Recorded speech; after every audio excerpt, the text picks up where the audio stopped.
ba? Huwag lang hanginin, basag yung cellphone ko.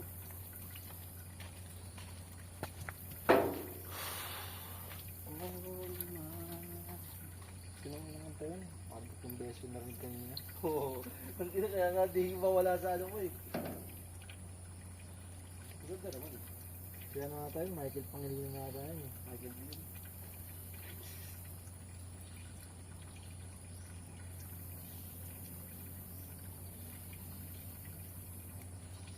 Bawi ng tulog si Ismael eh. Sa amin nakauwi kagabi, alas 2. Hindi nyo talaga pumasok ng ganyan. Si Ismael. Oo, kayo nagagalit sa JR. Pilaksan naman yung namin kagabi, hindi naman siya sumagad. Kaya kahit nga pare. Isipin mo. Yung trabaho. Mas lasing ka. Eh syempre, yung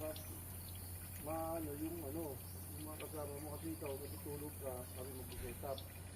Diba? Hindi naman kami nag-ano. Kahit nga mag-inom siya magdamag, okay lang. Gumala pa kami kagabi. Sa meeting pa naman, siya pa naman nagsabi na walang papasok na nakainom. Ito ko nagagawa.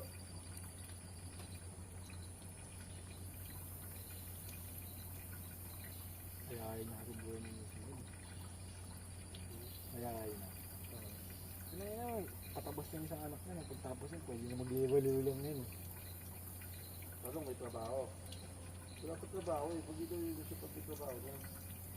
Madali na yan. Utol pa nila, nasa Canada na. Babae? Yun, maganda yun. Madali na makakuha ko dahil yung babae.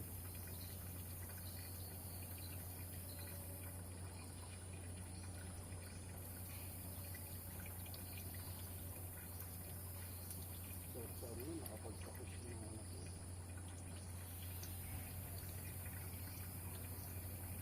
Tutot, masarap kasama yan pag kasi good mood eh. Hindi sa good mood. Pag baliw po ko ng inan yan. Pag binaliwin mo naman, Aawayin ka kahit sino. Okay lang yun. Bobo ka ba? Hindi naman. Pag sa mga pag sa gas ng shop, saka masabi. full pack yun eh. Tapos makulit pa pagdating. Yung kulit niya, talagang patawa.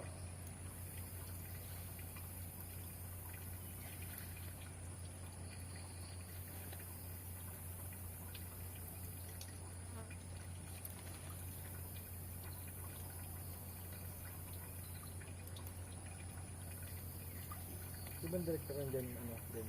Ito namin. Ares? Ito namin, pinag-break lang kami ng minutes. Hindi nga, hindi daw alam natin na pinag-minutes. BB na kayo? Hindi. Ngayon lang? Yung dapat yung sa Malabon. Kasi location namin yung magandang talaga. Diba? Kaso yung dun sa Malabon, drama lang. Walang action. Pero ito siya yun. Kung doon yung atog. Yan, may sapat.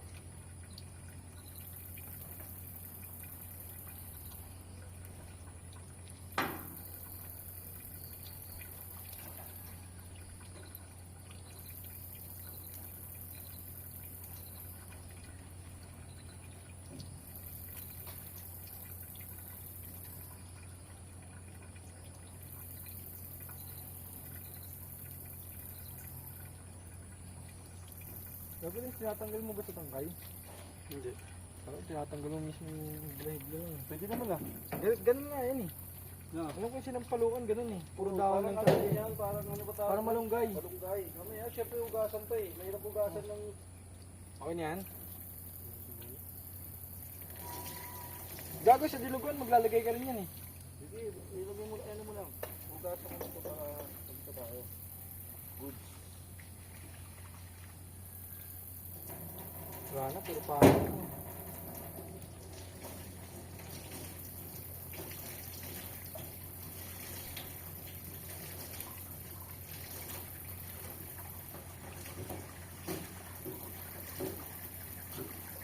sarap magluto ng ganyan, Tito Mang. Sinami. Ayan o. Yung dinuguan na ganyan, yung gamit siya ng palukan.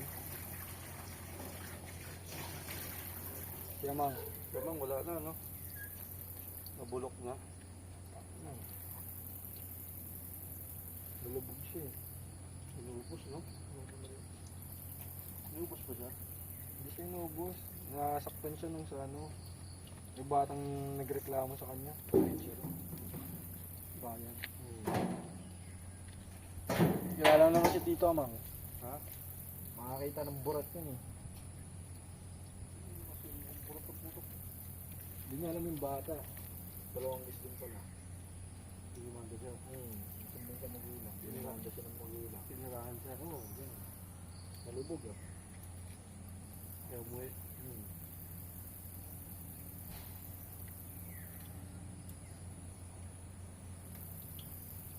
Buhok niya nakakatawa na nakaraan.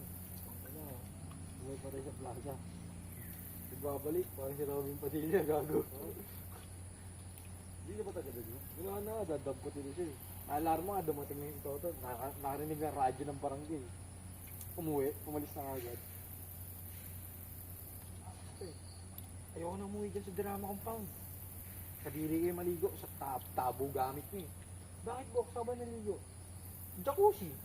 Okay na ngayon jacuzzi doon eh. Dito, nandito yun pala.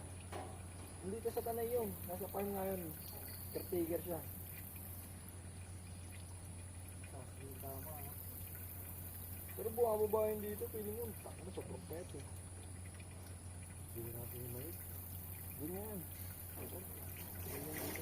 Mga sinay yan oh. Maganda kasi di ba sa hindi naman parang pangmalunggay. Hindi na ito ba?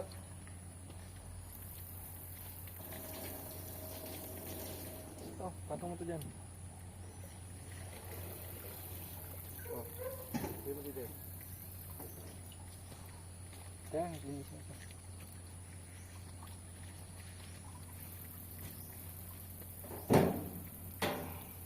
Wala ba?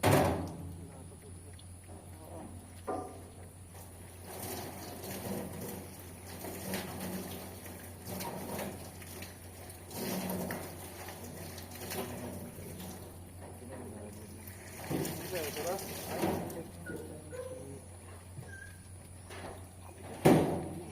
Ikot pa nito. Di ito. Wala tayo naman. Cellphone mo, gago.